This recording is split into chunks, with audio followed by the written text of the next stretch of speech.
مقبوضہ جموں کشمیر میں بھارتی ریاستی دہشت گردی محکوم کشمیریوں کو مسلسل نقصان پہنچا رہی ہے۔ اگرچہ کشمیری عوام گزشتہ 7 دہائیوں سے بھارت کے مظالم کا شکار ہیں، تاہم 5 اگست 2019 میں مقبوضہ جموں کشمیر کی خصوصی حیثیت کی منسوخی کے بعد سے مودی حکومت نے اپنی ریاستی دہشت گردی میں خوفناک اضافہ کیا ہے۔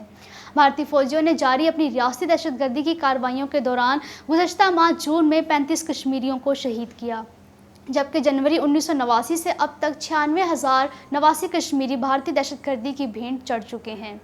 کل جماعتی حریت کانفرنس نے کنٹرول لائن کی دونوں جانب پاکستان اور دنیا بھر میں مقیم کشمیریوں سے 6 سے 13 جولائی 2022 تک ہفتہ شودا منانے کی اپیل کی ہے۔ کل جماعتی حریت کانفرنس نے ہفتہ شودا کے سلسلے میں منائے جانے والے مختلف پروگراموں پر مشتمل کیلنڈر جاری کیا ہے، جس میں عوام سے اپیل کی گئی ہے کہ وہ 8 جولائی کو برہان وانی کے آبائی قصبہ ترال اور 13 جولائی کو نقش بند صاحب سری نگر میں واقع مزار شہداء میں جمع ہوں، جہاں 1931 کے شہداء مدفون ہیں۔ بیج پہاڑا اسلام آباد میں نامعلوم افراد کے فائرنگ سے ایک بھارتی پولیس افسر زخمی ہو گیا۔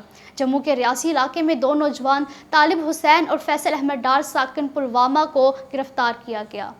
اٹلی کے دارالحکومت روم میں سکھ فار جسٹس کے زیر اہتمام خالصتان کے قیام کے لیے ریفرنڈم کا انعقاد کیا گیا، جس میں سکھ کمیونٹی نے بڑی تعداد میں شرکت کی۔ واضح رہے کہ اب تک برطانیہ سمیت 7 یورپی ممالک میں خالصتان کے لیے ریفرنڈم کی ووٹنگ ہو چکی ہے۔ ٹویٹر نے بھارت میں خالصہ ایڈ کے سربراہ روی سنگھ کا اکاؤنٹ بند کر دیا۔ خالصہ ایڈ کو 2021 میں دنیا بھر میں کیے گئے انسانی کاموں کے لیے امن کے نوبل انعام کے لیے نامزد بھی کیا گیا تھا۔ نریندر مودی کی ریاست تلنگانہ کے دارالحکومت حیدرآباد کے 2 روزہ دورے کے موقع پر کئی مقامات پر شدید احتجاجی مظاہرے کیے گئے۔ بنگلورو کرناٹک میں ہندوتوا کارکنوں نے مسلمانوں کی عیدگاہ میدان میں ہندو تہوار منانے کی دھمکی دی ہے۔